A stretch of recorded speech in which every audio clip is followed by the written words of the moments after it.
When I realized that I was actually going to make a movie out of the novel The Godfather, I sat down and began to read the book very, very carefully. And I think it's important to put your impressions down on the first reading, because those are the initial instincts about what you thought was good or what you didn't understand or what you thought was bad. And so I took the book and I actually wrote my comments right on the book itself. And having gotten through the book with these few notes and comments, I then made a prompt book out of it. A prompt book is sort of an old tradition from theater. And basically, you take a sheet of loose leaf paper, and I sat there myself and I cut out this hole in the middle of the page, and then I pulled my book apart that I had made those comments on, and I myself pasted every page of the novel onto sheets of paper like this, so that, of course, you could see both sides. And then I put really good grommets, those reinforcers, on the holes so that wouldn't tear. I think I put them on both sides. Let me just check. This is years. Yeah, I put it on both sides because I was aware that this prompt book was going to be my master kind of document that I would work from. And I called it The Godfather Notebook and put a big warning: if found, return to this address for reward, because I recognized that it would have every opinion that I had on the book. And interestingly, I decided to break down each section with these key criteria. This is a very big one because it was the wedding scene. One was synopsis, to synopsize that particular part of the book, a paragraph or two saying what up to there really had happened in terms of the story. Number two was the times, which is to say, how did what happened in the story at that point, how do the times bear on it? In this case, it was the 40s, so after World War II, America had a certain style. What is it? Hey, my sister's wet. Every scene I was relating it to the period. So when I then was told by Paramount that the movie was going to not be shot period, it was going to be contemporary shot, which is to say the 70s, the fact that we were going to shoot it in Kansas City, I really, had a very hard time accepting that and made a big point that it had to be period. And I didn't even remember why I did, because obviously that was going to make the movie more expensive, which is not what they wanted at all. And it must have been because I had just gone through this vast, big, thick book writing notes as to why it had to be, what the 40s had to do with the story. Imagery and tone. This is, of course, images that seem to stand out from reading it, or even the tone of the story.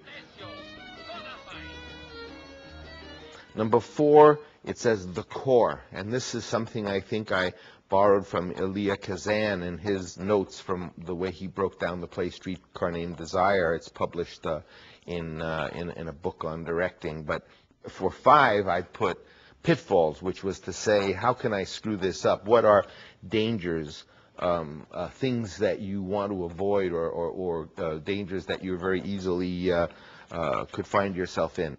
Cliches. Italians who would talk like this. Failure to make a convincing setting. Boring. People must feel that they're seeing the real thing with hundreds and hundreds of interesting specifics, like the children sliding around the sandwich man, throwing the sandwich. Hey, Bino, 2 gabagool and 1 prosciutto. Losing a basic humanity to all these people. Failing to set up a tension between Godfather and Michael. Too much exposition. And I went through the book again. I used to schlep this around in a big bag that I had, and I would sometimes go to a cafe, in particular in North Beach. I used to go to the old Cafe Trieste and sit in a corner with my Olivetti typewriter and this book.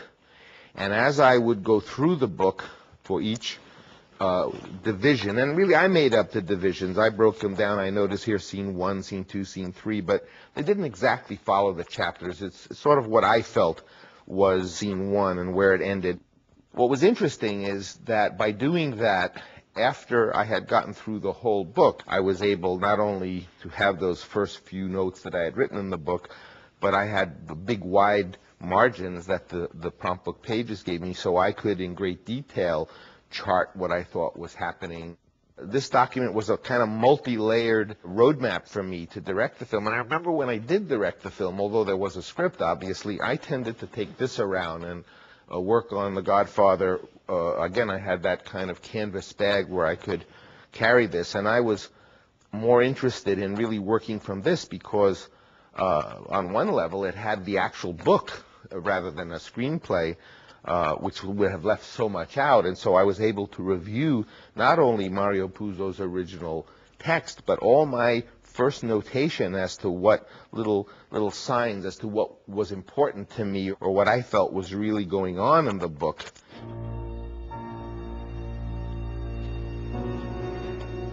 Scene 26, Michael picked up by Sollozzo and the killing, parenthesis, key scene. The core, to show the killing as terrifying and explicitly as possible, having taken attention to an unbearable degree, to further define Michael's character in regards to his cool, totally calm execution of these men. Pitfalls, rushing this would ruin it, otherwise the scene can't be ruined. That's good to know when you're just a poor little director sitting there and somebody says the scene cannot be ruined, so you know you've got something. As I was reading the book and making these notes and then putting them on the margins, obviously the more pens I was using and the more ruler lines and the more squiggly lines sort of implied the excitement of the book was higher and higher, so that the sheer amount of ink on the page would tell me later on this is one of the most important scenes. Design this scene shot for shot. Important, the audience knows he is not following Clemenza's instructions.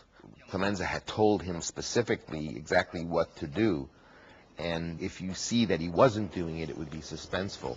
Hitchcock, designed, he chokes, frozen time, hit hard and bloody, his fork frozen midair, gun almost against Sollozzo's head, really close. Get this for the audience. Mist of blood. We went to great length in that scene to put mists of blood in the air.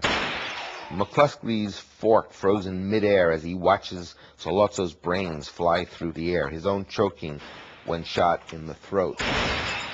There's an asterisk. An asterisk in a book or a script for me means a super important part. The gun in his hand, he starts to leave without dropping it. That's what Clemenza had told me, to drop the gun immediately, and he's going and he's not dropping the gun, so hopefully the audience is dying. Drop it, drop it, drop it. He jumps in the car and rolls away. All very easy, should be easy. Michael disappears. We don't see him. Now, pick up the tempo. So I knew, just from looking at all these colors and things in the book, that this was going to be a very, very important scene. And indeed it was, not only for the movie, but for Al Pacino, because it was in that scene that the executives of Paramount Pictures first caught a glimmer that maybe I had not been crazy in wanting to cast him. I'm in the Sicilian section. I see it says the core, to show how Michael meets and falls in love with Apollonia and demonstrate that he intends to marry her and indicate Fabrizio's desire to go to America. 5, pitfalls. If Apollonia doesn't make your heart stop just to look at her. If the coincidence that the innkeeper is the father of the girl they have just seen seems contrived, if it is funny, it will not be. If Michael's quick decision to marry her seems unlikely, if Michael in a subtle way does not have the quality of a Don. On page 79 of the book, we have the actual shooting of the Don. Whenever I felt there was a really important part of the book that was going to be in the movie, I would sit there with my ruler and really underline. So this details the shooting. My margin notes are the shooting, great detail. The Don is the main character of the movie. So as in Psycho, we are totally thrown when he is shot.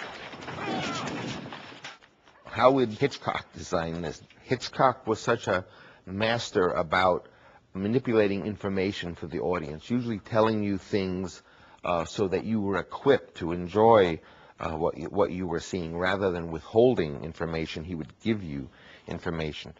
Designed carefully. The rolling fruit, sound off stage, an appearance of total confusion. I had done this preparation before I wrote the script, so I wrote the script from this, but the script was really an unnecessary document. I didn't even need a script because I could have made the movie just from this notebook.